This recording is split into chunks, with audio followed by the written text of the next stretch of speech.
In London, August 3, 1896, an alien spacecraft the shape of a glowing dragonfly passes silently over the rooftops, sheds a cloud of sparkling spores, and is gone before most of the city looks up. Almost nobody remembers seeing it. 3 years later, in the spring of 1899, the women who walked under that cloud start to come into power. Some of them speak languages they never learned. Some of them levitate hats. Some of them set ships on fire by looking at them. Some of them see the future. Some of them, when they touch a person, kill that person without meaning to. They are called the touched. The British Empire calls them an embarrassment. The British Empire calls them an attack. The British Empire calls them a contamination. The British Empire is wrong on every count. The truth is bigger and stranger than the British Empire is willing to imagine. The truth is that the spacecraft was not a balloon and not a delusion and not a German experiment. The truth is that the woman running the orphanage for the touched is not the woman she appears to be. The truth is that one of the touched, a serial killer named Malady, is the only person in London who clearly remembers the day the dragonfly passed overhead. The truth is that the alien is still in London, underground, in a hole, waiting. This is The Nevers, 12 episodes. One canceled HBO season split across a 2021 first half and a 2023 back half. A wormhole of a story that opens in a Victorian dockside alley and ends with a dying alien dissolving into seeds that fall on every city on Earth. Pour something. Settle in. The Dragonfly is coming. 12 episodes. One canceled show. One alien who came to ask a question. 6 women on a top floor of a London orphanage who answered it. A widow named Amalia True runs St. Romalda's Orphanage in London. The orphanage is a cover. It is a sanctuary for women and a few men who came into strange abilities 3 years ago and have nowhere else to live. The touched, the city calls them. Affliction, the polite people call it. Plague, the impolite people call it. Most of them are women. Most of them are working class. None of them is a man of stature, which the British government finds suspicious in a way it cannot quite say aloud. Amalia has a turn of her own. She gets glimpses of the future a few seconds at a time. They land in her head as ripplings. She can use them to fight better, dodge harder, and be in the right place when something terrible is about to happen. The ripplings are also slowly driving her to drink, because the future she keeps glimpsing is not the kind anyone wants to see. Her best friend Penance Adair is an Irish inventor who can see the way energy wants to flow. She builds things. She has built an electroshock umbrella. She has built a prototype motor carriage. She has rigged the orphanage with gadgets only she can fix. She prays. She invents. She is the heart of the orphanage in a way Amalia is not, because Amalia is carrying something she has not yet shared with anyone. Together, in the first 10 minutes of episode 1, they rescue a girl named Myrtle Haplish from a gang of masked men trying to kidnap her. The masked men are not police. The masked men are organized, equipped, and operating off a list. Myrtle's turn is languages. She cannot speak English, but she can speak Chinese, Russian, Turkish, and a 5th language nobody yet recognizes. The 5th language is going to turn out to matter, because the 5th language is the aliens. That night, Amalia and Penance go to the opera as guests of their patron, Lavinia Bidlow, a wealthy, paralyzed Englishwoman who funds the orphanage and who is, unbeknownst to anyone, the show's primary antagonist. The opera is interrupted halfway through the second act by a touched serial killer named Malady, who arrives on stage in a tattered dress, slits the throat of an actor playing the devil, and announces that she has come to kill an angel witch. Malady does not kill an angel witch. Malady takes hostage Mary Brighton,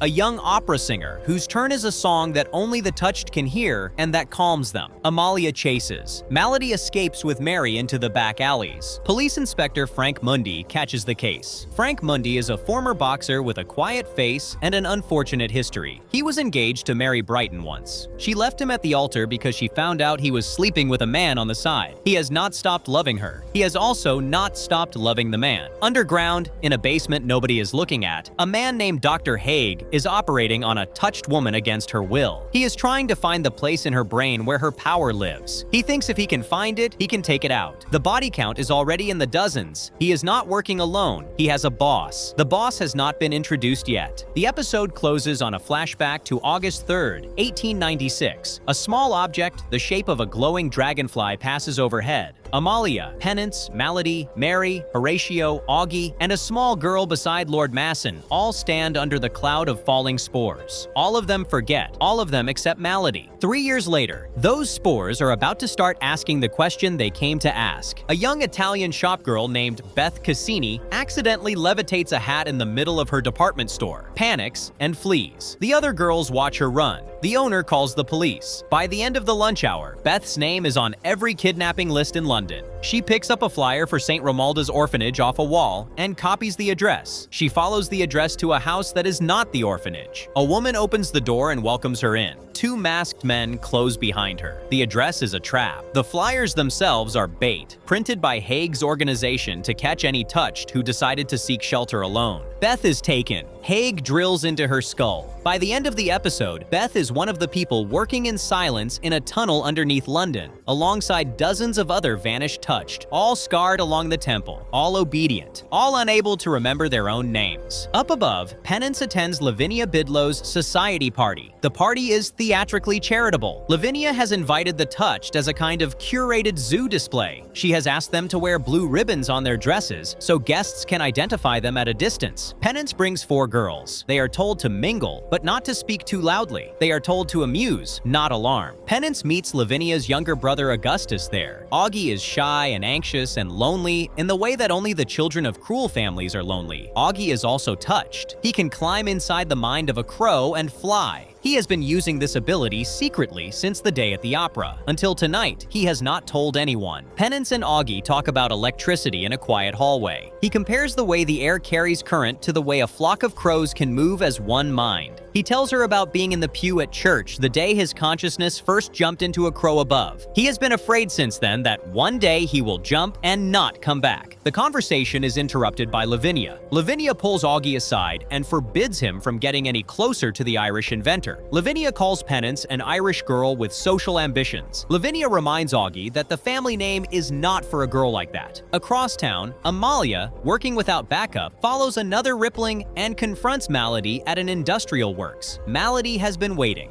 Malady has Mary on a catwalk with a noose around her neck. Malady has Penance, freshly captured by the gang in transit, on the opposite catwalk with another noose. Malady hands Amalia a gun. Malady tells Amalia to pick which one she will save by shooting the other. Amalia shoots herself in the stomach instead. Amalia falls. Malady steps over to finish her. Amalia raises the gun and shoots Malady in the shoulder. Mundi arrives with police. Malady steps in for the kill. A fireball comes screaming out of nowhere and slams into Malady at exactly the right second. Bonfire. Annie, on Malady's gang on paper but already done with her, has just chosen a side. Malady scrambles for the exit. Penance and Mary are recovered. Halfway through the fight, Malady calls Amalia by a different name, Molly. Amalia calls Malady by her real name back, Sarah. They knew each other before any of this. They knew each other in a place neither of them is willing to discuss. The audience does not get the rest of the story for 4 more episodes. Amalia, in the recovery scene, lies on a bed in the orphanage while Horatio Cowsons, a touched West Indian healer with hands that glow blue, knits her gut wound back together by touch. He has been the orphanage's quiet doctor since the beginning. He is also Amalia's lover. His wife does not know. Amalia and Penance ambush a fire-throwing dock thief named Bonfire Annie at the Limehouse docks. Annie has been intercepting the Beggar King's opium shipments, burning his carts in the dark, and putting the word out that Limehouse belongs to her now. Amalia tells Annie the touched are dying and that the orphanage is the only roof in London that still answers. Annie turns the offer down with a look that says she has wanted to say yes for a long time. Annie also saves Amalia's life in the warehouse by throwing a fireball at Malady at exactly the right second. Annie will show up at the orphanage by the end of the episode anyway, because Mary's song will reach her, and Mary's song is the only thing in the city that has ever told her she belonged. Mary, recovered from her opera kidnapping, struggles to find her voice again. Mary is afraid of what her song means. Mary is afraid of the people who want her for it. Mary is also questioning whether the orphanage is the place she is supposed to be. Mary tells Amalia she does not feel safe there. Amalia, for once, does not have an answer. Penance is building a device she calls the Brightener. The Brightener is a sound amplifier with directional cones tuned to whatever frequency Mary's song is sitting on. The plan is to put the Brightener at the center of Candle Candlemas Park, the geometric middle of London, and let Mary sing through it. Every touched within a mile will hear her. The orphanage will, for the first time, have an honest welcome sign. A house with a fake orphanage flyer is found and raided. Amalia and Lucy, one of the orphanage residents, break in. They find a logbook of every touch the kidnappers have ever taken. They find one of Haig's shock troopers, the half-dead patchwork men who do his kidnapping, with cables running into his neck. Amalia kills him. Lucy interrogates the housekeeper, who in her ranting reveals that she once drowned her own pregnant daughter in a hot bath for being touched. Lucy almost kills the housekeeper on the spot. Penance pulls her back. Mary sings in Candlemas Park. Penance's brightener works. Hundreds of touched across London hear her at once, drawn toward the source like iron filings to a magnet. Mundi watches from the audience, even though he cannot hear a note. Mundi has come because Mary asked him to. Halfway through the song, a malady henchman named Weenamar Cruz shoots Mary several times in the chest from the crowd. Mundi kills Cruz seconds later. Cruz was supposed to be in prison. Someone with influence got him out. The questions about who that someone was will get the show to season finale shape eventually. Mary dies in Amalia's arms in the grass. The brightener is still humming at the end of the song. The orphanage gets bigger that night. Mary's song was loud enough to bring dozens of new touched home. Mary herself does not get to see them arrive. Bonfire Annie is one of them, standing in the courtyard with a fireball in her hand, waiting for an introduction. Mary's funeral. The orphanage attends. Lavinia attends. Mundi attends in plain clothes. Amalia does not go. Amalia gets drunk in a bar across town and picks a fight with strangers because she does not know what else to do with what she is feeling. She picks the wrong pocket. She gets in 2 fistfights. She comes home covered in her own blood. Penance, when Amalia gets home, asks the question every friend in the show has wanted to ask Amalia for cycles. What are we doing? Amalia does not have a good answer. Amalia has a mission and no one to give it to her, and a future she keeps glimpsing that does not match the world she is in. Amalia tells Penance she was abandoned with nothing but an order she was never actually given. Penance says that Amalia's wrath is not going to make the world any kinder. The team builds a list of suspects for who paid Cruz. Malady, Lord Masson, the leader of an anti-touched political faction in Parliament, the Beggar King, the local crime lord, Augie's sister Lavinia, who knew Mary would be in the park, Hugo Swan, a deviant young aristocrat who runs an underground brothel called the Ferryman's Club, where he employs touched women as the entertainment. Penance interrogates Augie at the Bidlow estate. Augie does not pass the test. He confesses to his sister knowing about the song. Penance pulls a prototype wax recorder out of her bag to capture his confession. The recorder breaks halfway through. Augie tells her he is not the killer. Augie tells her he wants to be her friend. He asks her not to give up on him yet. Amalia visits Lord Masson at his estate. Masson does not say he ordered the killing. Masson also does not say he did not. The conversation is the conversation of a man telling a woman that he is the man she is looking for without ever using the word. Masson says Mary was killed because she was a symbol. Masson says someone needed to remove the symbol. Amalia leaves the house knowing she cannot prove it. The team plans to retaliate by torching one of Masson's munitions warehouses. Lucy, the orphanage touched, whose own turn killed her infant son 3 years ago, and who has not touched another human being since, proposes the warehouse herself. Lucy says she has heard the warehouse is poorly guarded. Lucy says she has heard the explosives are real. Amalia, mid-rippling, sees Lucy in Masson's study. The detail is the hunting trophies on Masson's wall. Lucy has only ever been in Masson's office through a window. The trophies don't fit the cover story. Amalia confronts Lucy at the warehouse. The crates are full of rocks. The warehouse is a setup. Lucy has been a mole. Lucy has been feeding Masson everything for cycles. Masson promised her a cure for her killing touch turn. Lucy did not know Masson would have Mary killed. Lucy did know about the song. Lucy told him. Amalia points the gun. Lucy backs against a stack of crates. Amalia almost shoots her. Amalia spares her. Amalia exiles her from London on the next boat. The terms include Lucy giving up everything she knows about Masson's operation in exchange for not getting killed in a warehouse. That night, Myrtle finally finds someone in the orphanage who can translate her fragments of the 5th language. Primrose and Harriet pull every multilingual touched in the building into a small room, and they crowdsource the translation. The fragments turn out to have been a message hidden inside Mary's song the whole time. The message was for Amalia personally. Amalia, my lonely soldier, I did not leave you. I went inside the city. I was damaged. I had to heal. Soon we will all be ready. But it is dark. There is a darkness. Find me. Come below and find me. Come before the dark. The message is signed by something Mary did not know she was channeling. Amalia, hearing the translation, weeps for the first time on the show. The audience does not know yet who the something is. The audience will know show inside 2 episodes.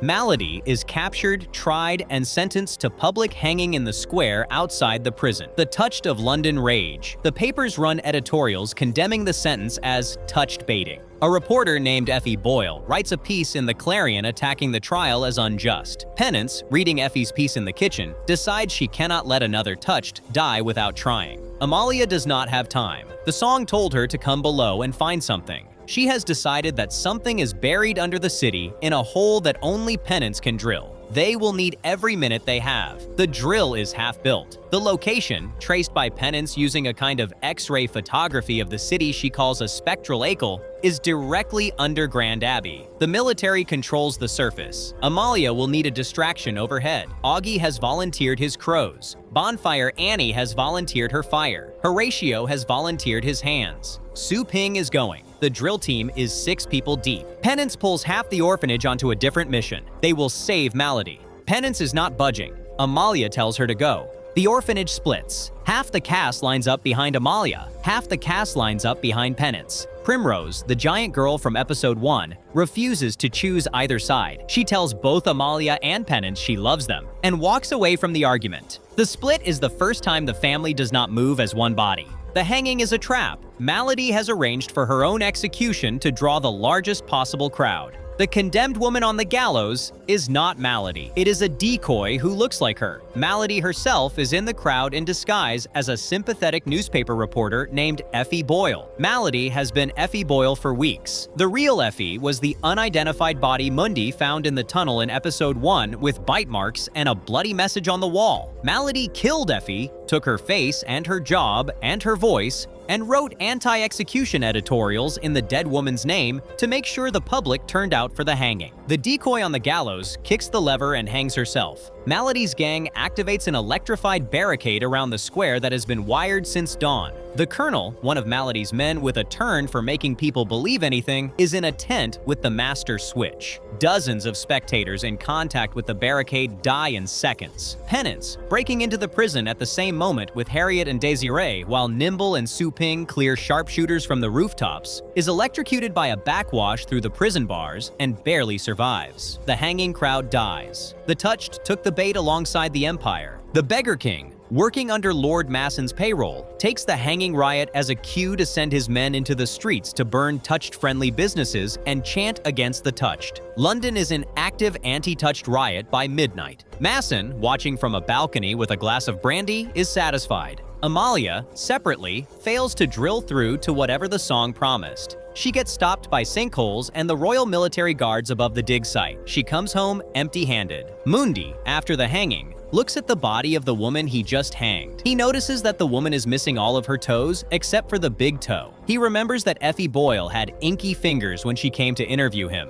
He goes back to the office and writes Effie Boyle's name on the unidentified body file from episode 1. Mundi has just figured out, alone, what nobody else has yet figured out. He has hanged the wrong woman. Malady, still in disguise, walks out of the rioting square. She peels off the wig, the prosthetic, the breast padding, and the false teeth in a back alley one piece at a time. She laughs. Penance and Amalia return to the orphanage at the same time. Both missions failed. The dragonfly is still buried. Malady is still alive. The cost ledger is in the red. The episode that breaks the show open. Cold open. Far future Earth. 5 billion people are dead. The planet is a battlefield. 2 factions are fighting over whatever is left. The Planetary Defense Coalition, who want to save it. The Free Life Army, who want to burn the rest. Both human, both losing. The reason there is anything left to fight over is a species of telepathic alien creatures called Galanthi, who arrived through portals a few years ago. The Galanthi have been trying to give humanity the technology to repair the climate they broke. The Galanthi cannot speak in human language. The Galanthi only ask questions through their spores. Out of 20 Galanthi, 19 have already been killed. 1 is still alive. Free Life are torturing it. A PDC squad drops in. The drop is brutal. The squad is led by a crescent absent from the 16th Hailstormers. The unit collects a soldier named Stripe, who has been playing dead under free life guns by puking up coolant capsules to lower her own heart rate. Stripe is hard and small, and addicted to a battlefield stimulant called Fiend. Stripe was 41st Ground out of Edinburgh. 3 of them got out of the city alive. The other 2 died on the walk down. Stripe is the only one left. A spore-enhanced empath named Knitter is on the squad. Knitter has been hit and is bleeding through a bandage. Knitter, in the medical bay between rounds, tells Stripe that the spores are not a weapon. The spores are a question. The Galanthi did not come to invade. The Galanthi came to ask humanity a gentler one. Stripe is not interested in the question. Stripe has been in the war too long. Stripe has lost a wife. Stripe has lost a city. Stripe is on Fiend, so she does not have to think about any of it. The Galanthi tries to leave through its portal. The squad and the free life survivor in the building start killing each other. Knitter dies in Stripe's arms. Knitter, on her way out, tells Stripe to be the question. Stripe drinks a bottle of hazardous waste in a back corner of the science station to die rather than be captured. The Galanthi, dying or fleeing on its way through the portal, passes over Stripe's body. It takes her soul with it. The Galanthi is gone. Stripe is gone. The future ends. Cut to August 3rd, 1896, London. The Dragonfly arrives over the Thames. Below it, a baker's wife named Molly True walks down a quiet alley with a basket of bread. Molly's husband is dead. Molly's mother-in-law is dying. Molly's 2 pregnancies have miscarried. Molly is in love with another man who has just married someone else. Molly is broke and alone and out of options. Molly walks to the river. Molly jumps. Molly drowns. The Galanthi passes overhead. The spores fall. One of them lands on the body floating downriver. Stripe's soul, transmitted across 120 years of geometry, arrives. Stripe wakes up in Molly's body in an asylum. She is wet. She is cold. She is in a place full of women in white nightgowns. She has no idea what year it is. The rest of the episode is Stripe figuring out where she is. She is 120 years before her war. She is in the body of a woman who did not survive the river. She is sharing a ward with a woman named Sarah, who insists she saw the face of God in a flying lamp. Sarah remembers the dragonfly. Stripe realizes Sarah is talking about a Galanthi event. Stripe befriends Sarah. Stripe meets a young West Indian asylum doctor named Horatio Cousins, whose hands glow blue when he heals a wound. Horatio is also touched. When Dr. Haig comes through the asylum on a recruiting visit, looking for a touched volunteer for what he calls a special study, Stripe lies. She tells Haig she is not touched. She tells Haig that Sarah is. She points him at Sarah. Haig takes Sarah. Haig tortures Sarah for 2 cycles in his lab. Sarah comes out the other end of those 2 cycles as Malady, the thing Malady cannot forgive Stripe for. The thing the audience has been waiting since episode 2 to understand is that Stripe pointed Haig at her to protect her own mission. Stripe has been carrying that decision in silence for 3 years. Stripe, in Molly's body, leaves the asylum. She takes the dead woman's name, Amalia True. She accepts Lavinia Bidlow's offer of board and quarters at an orphanage for the touched. She finds Penance Adair, an Irish inventor who knows nothing of the future, and Penance becomes the anchor that lets Amalia stay sane in a body that does not feel like hers. In the present-day frame, Amalia, drilling for the buried thing under London, finally falls into the hole. She sees what is down there. It is not a weapon. It is not a relic. It is a Galanthi, alive,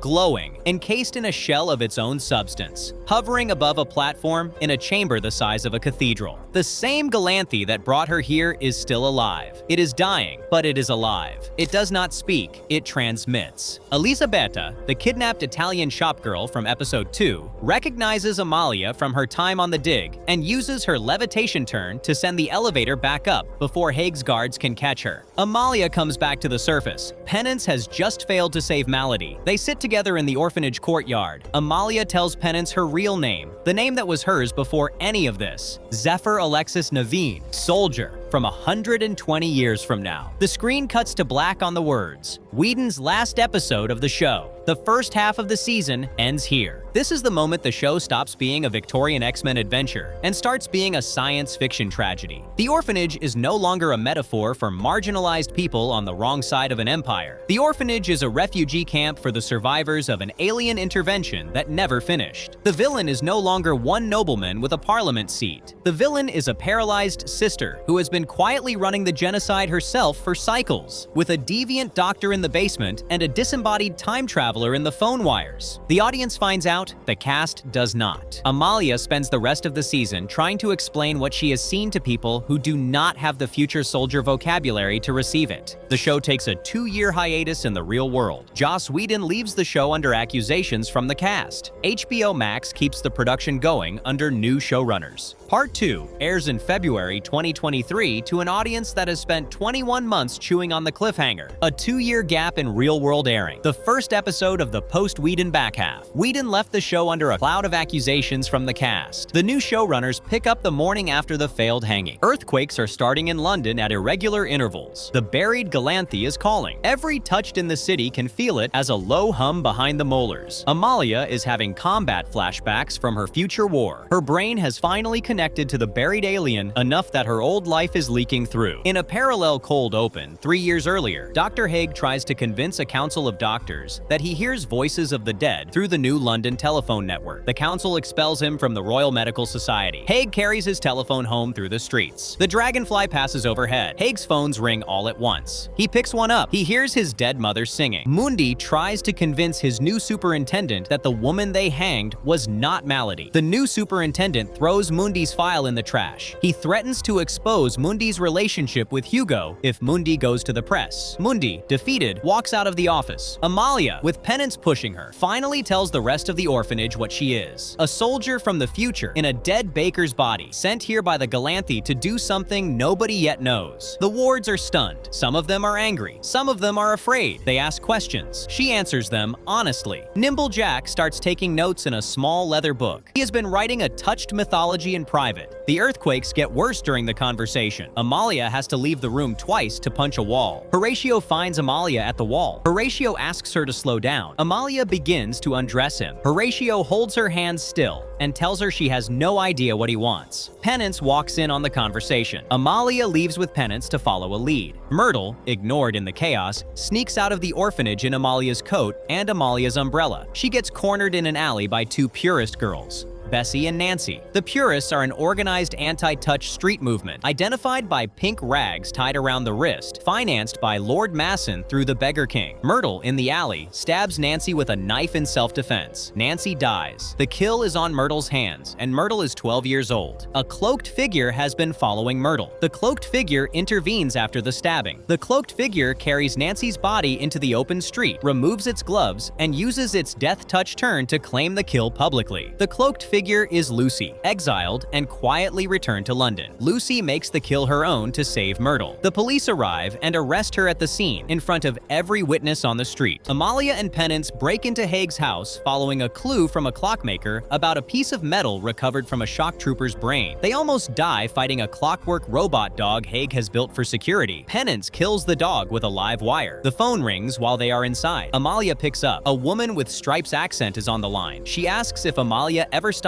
thinking this was a sim. She asks if Amalia thought she was the only soul that hitched a ride through the portal. The line goes dead. The audience now knows the dragonfly brought down at least 2 souls from the future. Only one of them got a body. Haig comes home to find his house on fire. He picks up the phone in the upstairs ruins. He hears singing. He turns around. Malady is sitting in his bedroom window. London is on fire on the ground. The Purists, organized by the Beggar King under Masson's money, are burning touched homes through the night. Posters with Nancy's face go up across the city. The slogan is, "This could be your child." Lavinia's anti-touched campaign has finally gone from Parliament to the streets. Horatio's house is firebombed in the small hours. He, Catherine, and his son Isaiah escape with their bags through a back door while a fireball nearly hits them. They arrive at the orphanage in the dawn. Bonfire. Annie opens the gate. Annie deflects an incoming fireball off the wall as they cross the threshold. Amalia and Horatio's wife meet for the first time at the gate. Horatio looks at the floor. Amalia looks at Catherine. Annie, watching from the side, looks like she is trying not to laugh. Malady has captured Haig. Malady is making Haig dig a hole in the floor of an empty house while she psychologically tortures him. The Colonel uses his believe anything turn to convince Haig that they are walking to meet the Pope. They are walking to dig a hole in a basement. Haig is now Malady's prisoner. The phones at his old house keep ringing. The voice on the other end is panicking. Lord Masson returns from a hunt with a bouquet. He places the flowers at the door of a locked room in his estate. Inside Inside the room is his daughter Lily, a touched girl he has kept hidden since the day the dragonfly came. He cannot bring himself to kill her. He cannot bring himself to acknowledge her. He has been quietly funding the entire anti-touched political movement in Parliament, while the touched person he loves most is locked behind a door in his own house. Mrs. Beecham, the housekeeper, watches him weep in his daughter's bedroom and says nothing. Lavinia visits the buried Galanthi excavation. The shell is starting to crack of its own accord. The earthquakes are coming from inside the egg. Lavinia decides the moment has come to kill it. The dig team's chief assistant tells her they have tried every available drill, charge, and acid on the shell, and nothing has worked. Lavinia decides that there is one thing in London the shell has not been hit with, a turn that breaks anything she touches. She goes to Lucy's prison cell. She offers Lucy what Masson offered her once, a cure. Lavinia tells Lucy the buried creature is the source of the touched plague. Lavinia tells Lucy that destroying the creature will end Lucy's killing touch turn. Lavinia is lying about every part of this. Lucy is desperate enough to believe it anyway. Lucy has wanted for 3 years to hold her son again without ending him. Lavinia springs Lucy from the cell. Lucy goes underground with Haig's surviving guards and uses her concrete shattering touch on the Galanthi's shell. The shell cracks. The earthquakes worsen by an order of magnitude. Buildings start to collapse across the city. The Galanthi inside the shell is dying from the breach. A small newborn version of itself crawls out of the broken shell, hovering at knee height, glowing softly. Lucy reaches for it. The newborn Galanthi sings to her. It is a gentler song than Mary's, and it is not in words. Lavinia, on a walkway above, orders Lucy to kill it. Lucy hesitates. The cave caves in. Lavinia is buried alive at the back. Lucy is buried with the newborn Galanthi at the front. The entire dig site is offline by morning. London above shakes for an hour. Flashback. A young Augie shows his older sister Lavinia his secret shed in the back garden of the Bidlow estate. The shed is full of bird carcasses he has been studying. Augie has always been fascinated by birds. Lavinia does not see a hobby. Lavinia sees an abomination. Lavinia tells him he is unnatural. Lavinia forces him to set the shed on fire with his own hands while she watches. Augie, made to burn the only thing he loved, shoves his older sister out of the way as he runs. Lavinia falls into the railing. Lavinia hits the stone wrong. Lavinia loses the use of her legs that afternoon. The Bidlow family has carried this accident between them for over 20 years. Augie has spent his adult life paying for it in apologies and money. Lavinia has spent her adult life punishing him for it in every silence at every dinner table. What Augie does not know is that Lavinia has known about the crows for as long as the crows have existed. Lavinia has used the knowledge to keep her brother quiet and dependent. Present day. After the cave-in at the Galanthi excavation, Augie pulls his sister out of the rubble onto a rail track. He thinks he is rescuing her. They have the conversation neither of them was ever going to have aloud. Lavinia tells him she has known about the crows for cycles. Lavinia tells him he is a lone aberration that the family will never publicly acknowledge. Lavinia tells him the only reason he is not in an asylum already is because she allows him to live. Augie listens. Augie looks at his sister. Augie tells her he has had enough. He walks away. Her chair is broken. A steam engine is blocking the only path out of the tunnel. She is helpless. She is alive. Augie does not look back. Hugo Swan's father dies overnight at home. Hugo, who has lived his entire life under his father's fists and contempt, becomes Lord Swan in the same minute he hears the news. He throws an opulent Saturnalia-themed party at the Ferryman's Club the following night to mark the occasion. He is high on grief and laudanum. Half the guests know his father is dead. Half the guests do not. Hugo is wearing a crown he made himself. Mundi is suspended for harassing the Beggar King in public. Birch, his old partner, comes to his apartment and confirms what Mundi already knows. Masson ordered Mary's killing. The order came down through the Beggar King and out through Cruz. The system will not prosecute Masson. The system will not even open the file. Mundi pours a drink at the kitchen table. Birch leaves him there. Amalia and Penance find Lucy underground in the sewers below the cave-in. Lucy is dying. Lucy heard the Galanthi sing to her at the moment of the breach. The song was gentler than Mary's. Lucy tried to refuse Lavinia's order to kill the newborn. Lucy got crushed in the cave-in trying. Lucy dies in Amalia's arms in a sewer pipe. The exiled mole goes out as a member of the family. Amalia and Penance follow the Galanthi's trail through London's sewers, lit by Penance's phosphorus lanterns. They cross paths with Malady, who has come down through Haig's hole in the basement floor. Malady reveals she has been hearing the Galanthy's voice in her head since the day in 1896. Malady can find the creature anywhere it goes. Malady does not want to kill it. Malady wants to take it home. Penance, listening to Amalia and Malady strategize, realizes something. Amalia is planning to leave through the Galanthy's portal when they find it. Amalia is going home to her own century. Penance will not be coming. Amalia, when the moment comes, will be gone. Penance says goodbye to her best friend in a sewer. She tells Amalia she loves her. She turns back. Amalia and Malady continue together. Two old friends who hate each other for good reasons, walking the same tunnels. The chase ends under the Thames. The water has flooded a chamber under the river. The newborn Galanthy is hovering in the water at the center of the chamber. Amalia, the striped soldier in a baker's body, finally meets the alien that brought her here. In person, in the river, on the wrong side of history. The episode ends on the moment of contact. Touching the Galanthy in the river cracks Malady's mind. The Malady persona retreats. Sarah, the woman she was before Haig's lab, comes forward in her own body for the first time in years.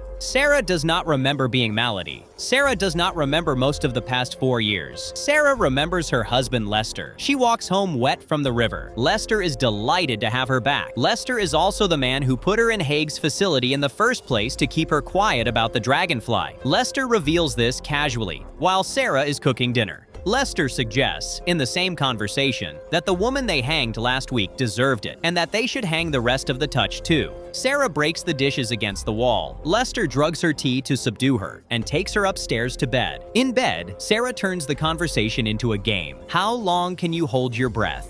The game escalates. Sarah suffocates Lester until his breath stops. She breaks his neck on the way out for good measure. Sarah leaves the house to walk through the streets. The Malady persona has not returned. The body she is in is hers, and only hers for the first time since 1896. Horatio's son Isaiah is touched. The boy can see other people's dreams. He has been watching Horatio's nightmares for cycles. Isaiah has also been seeing the dreams of a man with a puppet. Horatio investigates the dream. He follows a Punch and Judy street performer named Rob to a back alley pub. From the back of the pub, Horatio watches the Beggar King hand the Purist leadership a war chest paid for in Masson's name. The pact is real. Horatio has seen it. Horatio is spotted on the way out and has to fight his way to the door. He survives. He brings the witness home. Hugo, hungover from his disaster of a party and freshly possessed of a House of Lords seat after his father's death, shows up at Mundy's apartment with a bottle. Hugo wants to take Masson down. Hugo can stand in Parliament now. Mundy reluctantly agrees to work with the man he hates and sleeps with. The unlikely alliance is now official. At the Bidlow estate, Augie believes Lavinia is dead in the tunnel where he left her. He hosts a charity luncheon for the orphanage at the family estate, brings Penance as his date, kisses her openly in the garden in front of every guest, and rises to give a speech announcing that he is taking control of the family fortune and the orphanage in his sister's absence. He intends to publicly come out as touched in the same speech. Mid-speech, Lavinia walks back into the room. She is alive. She has crawled out of the sewer and back to her own house with the help of a stranger. She is wet and furious, and resuming control of everything in front of every guest. Augie's face goes through 3 colors. The audience watches a man's resurrection turn to ruin in real time. Lavinia hands Masson a damning file in the hallway. The file contains everything Lucy gave Lavinia about the Galanthy project. Masson is going to use it to push an anti-touched amendment through the House of Lords.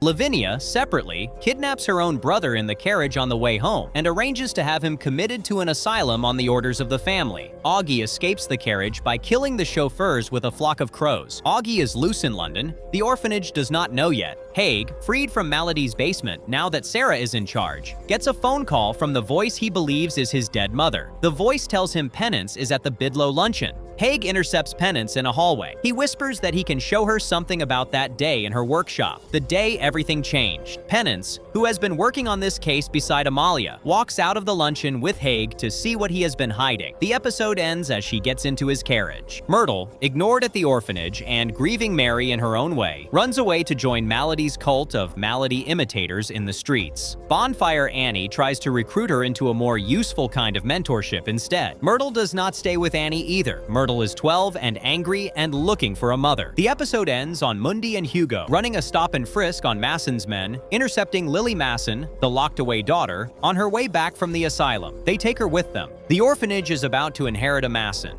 Penance wakes up tied to a workbench in Haig's lab. Amalia is on the next bench, unconscious. The newborn Galanthe is suspended in a tank between them. Cables run from the tank into the bench Amalia is strapped to. Haig reveals Mother. Mother is not his mother. Mother is another time traveler from Stripe's century who came through the same portal as Stripe and the Galanthe, but who arrived without a body. Mother has been living in the wires of the London telephone network for 3 years, hopping between calls, listening to the city. Mother has been pretending to be Haig's dead mother on the phone to manipulate him into building her a body. The shock troopers in the tunnels were Mother's failed attempts to inhabit a vessel. None of them lasted more than a few hours. Haig has captured Amalia and the Galanthe together to drain enough Galanthe energy to put Mother into Amalia's body, which already houses one transplanted soul and is therefore, theoretically, easier to swap than an untransplanted one. While unconscious on the bench, Amalia is mentally trapped inside a Galanthe-induced room of her own selves. Stripe the future soldier, Molly the dead baker whose body she is wearing, Mary in Echo, Knitter in Echo, her wife she abandoned in Edinburgh during the Free Life siege in Echo. They confront her, one by one, about every choice she made to survive. The room is the Galanthe teaching her something it cannot say in words. The lesson is that the people you sacrifice for are what makes the body you are wearing worth keeping. Amalia keeps trying to dismiss the room as a simulation. The room keeps refusing to be one. The breakthrough comes when she recognizes how much penance means to her and how much she has hidden it from herself. Up in Parliament, on the same afternoon, Hugo Swan takes his father's seat in the House of Lords for the first time. He delivers a speech against Masson's anti-touched amendment. The speech is being fed to him in real time through an earpiece by Harriet, an orphanage touched, who has been studying law on her own through Anil's textbooks. Harriet writes the speech in the gallery and dictates it line by line through the wire. Hugo makes the case that the touched have already saved lives. He cites a touched man who pulled 3 children out of an Islington fire. He cites touched translators who have ended border wars in languages no crown diplomat ever bothered to learn. He cites Mundy's own evidence about Masson's clandestine network. He uses Sarah's testimony, recorded after Haig's lab, to publicly shame Masson for what he did to one touched woman over 2 cycles. The amendment fails by a narrow margin. Harriet weeps in the gallery. Anil holds her hand. The touched have just won their first official protection in British law. Mundy, separately, visits Sarah at her dead husband's house. Sarah is calm. Sarah is grieving. Sarah is also half aware of being Malady at the same time. Fragments of all 3 of herselves bleeding through. Sarah gives Mundy the name Masson, the man with the booming voice who used to call Haig at the asylum. Mundy has the public confirmation he needs. Mundy refuses to arrest Sarah. Mundy recognizes a victim when he is looking at one. Bonfire Annie, at the orphanage, finally connects with Lily Masson, the locked-away daughter who Mundy and Hugo extracted from her father's house and brought to Annie. Lily tells Annie about her sisters, who died one cold winter, and how she would have given anything for Annie's fire then. Annie warms to her. Annie, for the first time on the show, decides she might be the kind of woman who teaches a younger one. The Beggar King and the Purists, meanwhile, are massing for an attack on the orphanage on Masson's order. The siege is starting. Inside the lab, Amalia wakes up. Climax. Amalia and Penance dispatch the robot dog from episode 7. Amalia incapacitates Haig. Amalia destroys Mother's interface circuit and severs her connection to the wires. The lab is on fire. The newborn Galanthe is still in the tank. Lavinia's forces arrive at the lab door. The series finale of a show that did not get a season 2. Amalia has a vision of Penance dying in a wrecked orphanage. The vision is half warning, half promise. She wakes up tied beside Penance in Lavinia's lab, while Lavinia and her armed guards execute the captured Galanthe by rifle fire, round after round, into the soft glowing creature in the tank. The Galanthe's pain transmits telepathically through every touched in London. The transmission is enormous. The transmission is shared. Annie's fire goes out. Augie's crows fall. Penance loses her vision of energy paths. Amalia's ripplings stop in the same minute. Across the city, the Purists, sensing the moment, begin storming the orphanage. Bessie leads the assault. The orphans, suddenly powerless, can only fight with their hands. Malady, hearing the Galanthe suffer through the bonded link she has had since 1896, leads her cult of Malady imitators into Haig's lab. She kills Lavinia's guards in fast, efficient sequence. She saves the Galanthe. Lavinia escapes through a back tunnel. In the back garden of the Bidlow estate, Augie finds finds his sister at a fountain. They have the final conversation. Lavinia, even cornered, even crawling, even moments from being killed, will not apologize for any of the cruelty she inflicted on him as a child or as an adult. She tells him that he is still her brother. She tells him she still owns him. She tells him to fix the chair. Augie strangles her to death. He uses both his hands and his murder of crows together. The crows take her face. He kneels by the fountain afterward and weeps. At the orphanage, the purists led by Bessie storm the building. Annie, Su Ping, Nimble Jack, Horatio, and the rest of the orphans fight back with bare hands while their powers are offline. Hugo arrives with Lily Masson, having extracted her from her father's house at gunpoint. Mundi confronts Masson in the street. Masson pulls a gun on his own daughter rather than let Mundi take her. Hugo steps between father and daughter and takes the bullet. Hugo dies in the gutter with his head in Mundi's lap. Mundi has lost the second person he loved. Mundi shoots Masson dead in the same intersection. The Empire's anti-touched architect ends in a puddle in the street. Inside the lab, Malady corners Haig possessed by Mother. Mother has migrated into Haig's body during the chaos, and the body is melting under the strain of two souls and the wrong amount of Galanthy energy. Malady executes Haig with a scalpel. She apologizes to him before she does it. She calls him her old friend. In the orphanage attic, Myrtle, finally able to speak full English thanks to a small Galanthy gift earlier in the night, kills Bessie at knife point while protecting Primrose. Myrtle, the silent girl, the language girl, the 12-year-old who could not say her own name in English, has spoken her first complete English sentence and ended a purist riot in the same minute. The Galanthy, dying in its tank, finally tells Amalia what its actual plan was the whole time. Sacrifice. To sow itself across the world. To die in a way that scatters its essence into spores that fall on every continent. The next wave of Touched will not be limited to London. The next wave of Touched will be everywhere. Every country, every climate, every gender, every age, everyone. The Galanthy dissolves into glowing seeds. The seeds fall. The Touched in London get their powers back at the moment of dissolution. The purists at the orphanage are routed in seconds. Annie sets the front gate on fire. Su Ping does whatever Su Ping does. The orphanage stands. Amalia, mortally wounded in the lab fight, has one last conversation with the Galanthy as it leaves. The Galanthy tells her finally what the lesson was. Death shall have no dominion. The people you sacrifice for are what makes the life worth keeping. The Galanthy heals her wound. The Galanthy kisses her forehead in something that is not a kiss in any human sense. The Galanthy leaves through its portal back to the future, to whoever and whatever is waiting for it on the other side. Whether that future has a knitter in it, the show does not say. Coda. Amalia's hope is renewed. She has a wife to remember and a friend to fight beside, and a city full of Touched who survived a riot together. Penance's hope is shattered. Penance sees the Galanthy as a colonizer who imposed magic on a world that did not ask for it. Penance grieves the new conflict the global seeding will start. Penance is going to spend the rest of her life cleaning up after a creature she loved. The two best friends do not stop being friends. They also do not see each other the same way again. Final cliffhanger. Myrtle, returning to a comatose Malady in a back room of the lab, gets possessed by Mother, who escaped the lab during the fight by jumping into the wires. Mother is now wearing a 12-year-old girl. Mother stands up in Myrtle's body, stretches, and sings, in Myrtle's voice accent, the opening lines of I'll Be Seeing You, the same song that, sung by a possessed 12-year-old girl in a back room with a comatose serial killer next to her, lands as the most genuinely upsetting cliffhanger of any HBO finale of the era. The credits roll. The show is over. There is no season 2. The cliffhanger never resolves. There was supposed to be a season 2. The Nevers was canceled by HBO Max during the gap between Part 1 and Part 2. Joss Whedon left the show before Part 1 aired, after a public reckoning with members of the cast he had worked with on previous projects. The post-Whedon Part 2 was filmed under new showrunners with a different tone. The cancellation announcement landed before the back half had even finished airing in some territories. The story stops where this script stops because the story was never allowed to finish. What was supposed to come next, by every interview the writer's room gave before the cancellation, was a Season 2 arc about Mother and Myrtle's body, wreaking havoc through London, while the seeded global wave of new Touched on every continent started reshaping the world in real time. The orphanage was supposed to become an embassy. The future war was supposed to start leaking back into the present timeline. Stripe was supposed to find out whether saving the past meant losing the future. None of that gets to happen on screen. The show stops where it stops. The arc dies on the table. The audience is left holding the thread.